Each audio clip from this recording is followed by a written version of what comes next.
Welcome to the Let's Talk About Talking podcast with your host, Adrienne Fuller, language and communications expert for kids of all ages. On this podcast, we talk about speech, language, and all things happening with your child, giving you specific tactical information you can use to help your kids talk, listen, and thrive in their academic journey. My name is Adrienne Fuller, and for years I've worked with parents, first as a teacher in the classroom, a special education teacher, and then as a speech language pathologist. And I do think that sometimes as professionals and as educators that we often speak to parent, like just speak at them and not to them. So that's why I'm here. I want to let you know that you have someone in the field who cares. We all care. Let me say that. We all care, but I want you to understand what's going on with your child and what you can do in the early years to help. So I am first going to shout out my hat. It says Glamland, and my little 18-year-old cousin created this makeup line called Glamland. And I love to see what young kids are doing these days. I'm so incredibly proud of Princess Jenkins, and this is her brand. And so she never had a speech therapist, but she is able to communicate and advertise and promote her brand. And I want that for your kids, not necessarily for them to have a makeup brand, but we want them to be able to express themselves. So shout out for that. I think it's wonderful that kids are becoming entrepreneurs at such a young age, and I think it's great. So today I also wanted to introduce a new segment, and I wanted it to be my book segment. So I grew up with Reading Rainbow, and I loved reading, and I still do it to this day. Love, love, love, love, love it. So I'm going to talk to you about books that I like and that I've used and that I find to be very interesting and helpful in my sessions with kids. And you can do this at home with your little ones. So today's book is Clifford's Bedtime. So if you don't know, this is called a board book. So it's different from, I wish I had a regular book, but it's different from a regular book because the pages are made out of cardboard. So that's why I just recently recognized that that's why we call them board books. And so little hands are able to manipulate these and handle them. And also if they're dirty hands, like if your kid's eating applesauce or whatever and get something on it, it can be easily wiped. And so even in COVID times today, we can keep, you can disinfect, although the CDC does say we don't need to disinfect papers. I think it's still probably a good idea. So this is Clifford's Bedtime. So for me, as a speech language pathologist, when I am using books with kids, I don't like books with tons and tons of print in the beginning, because in theory, we want you to be talking to your child anyway, so they'll get that too. But in the beginning, I like to keep it super simple. So like Clifford's Bedtime, you always want to, show them this is the front, this is the spine, this is the back. It's a great precursor to front and back. Okay. And so that's a good thing for your child to know too. And if you see, like, it's Clifford's bedtime, his mother helps him in the bed.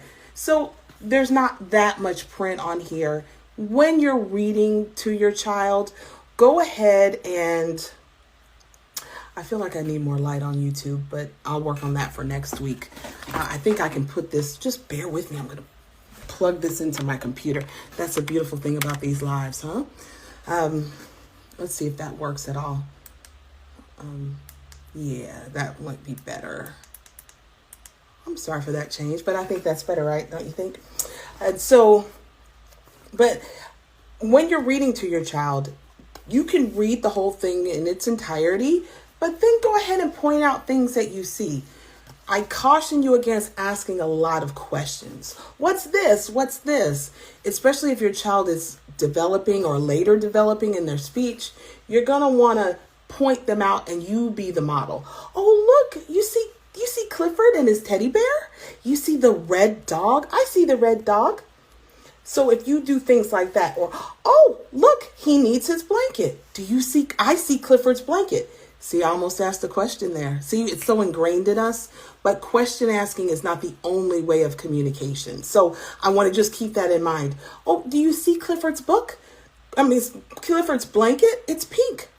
You have a blanket too. What your color? See, I asked it again. And it's okay to ask questions, but hey, your blanket is blue. Clifford's is pink. All of that is really good language to increase those language skills, okay? And so remember, when you're working with toddlers, they have very small attention spans. So don't set aside one whole hour. Go ahead and do this, knock this out in 5 minutes.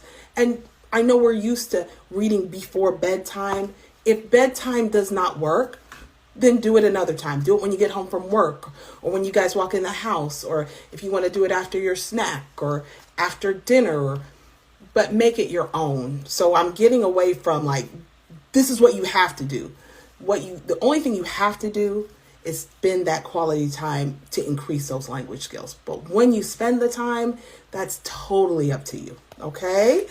All right. So first book spotlight ever, and that is Clifford's Bedtime. So I like when they're short and you can go through them, and it's a great one. The whole Clifford series actually is really good, and they are short and long. Okay.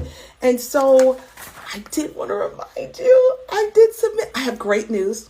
Yesterday, I submitted my book for publishing. And this is not the final cover. I have listened, and the final cover will have a baby on it. So hopefully next week I'll have a real copy. And of course it won't be this big, but 30 days to get your toddler talking. It is a 30-day step-by-step way of working with your child, 18 months to 3 years old, who's not yet talking. 5 to 25 minutes a night. In 30 days, you will see a difference, just for the pure consistency of it, using toys and tools and things that you have right at your home, or you can get from the Dollar Tree. So pick that up. The link I know it's on my Instagram link tree, and then I'll be sure it's down there too. And it's a quick read. We're all busy, so you can't have time to read a book this thick. It's short, and it's broken down into 5 days at a time. So I'm proud of it, and I'm happy that it's done. So the last thing today, of course, if we have questions, please put them in. I'd love to talk to someone today, or answer any questions. But let's talk about what your 2-year-old should be doing. And I'm only saying what the American Speech and Hearing Association says that kids should be doing. And so it's not to make you feel bad or anything like that, but if there's an issue you want to know and want to investigate further or work on it on your own at home. And so remember, language is divided into 2 areas: receptive, how they take in language, and expressive, how they spit it out. And so remember, receptive language is, are they taking it in? Do they understand it? Can they process it? Are they able to follow directions? So a 2-year-old, 2 to 3, should start to understand opposites. Go, stop, big, little. They should also start to follow 2-part directions. So remember, last week we said that your 1 to 2-year-old should start to follow 1-step directions. Stand up, smile, clap your hands. So that is actually 2-step for 2 and 3-year-olds. So stand up and clap your hands, or smile and pat your head. All of those small things are good. Go to your room and bring me your bottle. Those are all things that a child should be able to do at that age. Okay. Also, they start to understand new words quickly. So at this age, things should be happening relatively quickly. They should be understanding more and more new words. It should seem like every week. All right. So let's also talk about expressive language, how you actually your child expresses themselves. 2 to 3 years old, they should have a word for almost everything. So it doesn't have to be the correct word, but it should be a word of some sort. Okay. And then, so they might call this, a I'm going to say booby. I don't know why I said that, but it should be something else. It's a book. Of course, we know it as a book, but if they use the same word for it every time, at this point, it's okay. So if they call it a rag, you want to correct them. But if it's a rag every time, that's still a good sign. All right. Rag wasn't a good example, but I'm live. Your 2-year-old should have at least 50 words, 50. And they talk about things that are not in the room that they can't see. So if dad's not in the room, they'll say, where's daddy? Or where's mommy? Or I want my tablet or my bottle. That's not in the room. And they should also be asking why, which in a minute it's going to get a little bit annoying, but it's so cute. They want to know why. And by the time your child turns 3, they should have 300 words. And so they should actually start putting words together. So the rule of thumb is, 1 word at 1, 2 words at 2, 3 words at 3. So at 2, they should be saying things like, more cake. I'll never forget it. My niece said that when she was 2, and I was like, oh, she said more cake. And so don't tell her mom, but I gave it to her. And so, but 3-year-olds should have 3 words. So it should be like, let's go now. So as they get older, it should start to be more words. So if you find that your 2 or 3-year-old is still using just 1 word, that's a flag that maybe we need a little bit more investigation or just a little intervention. And just because you find that something's deficient or missing doesn't mean there's a huge problem, but go ahead and get it taken care of so it won't become a huge problem. And so that is nap time, chat time for today. I never want to hold people long because, hey, we're all busy. And join me next week for our next edition. We'll do another book and we'll talk about language. Oh, and you know what I've noticed? I'm noticing that there are less COVID. We've had less COVID cancellations in our office, our speech therapy and occupational therapy office here in Apopka. And so that is great. I hope and pray we're turning a corner. You guys continue to be safe out there. And I definitely love you dearly. And I hope you're having a great day. I'm wishing you a great day. Happy communicating. I'll talk to you later. Bye. You've been listening to the Let's Talk About Talking podcast with your host, Adrienne Fuller, language and communications expert for kids of all ages.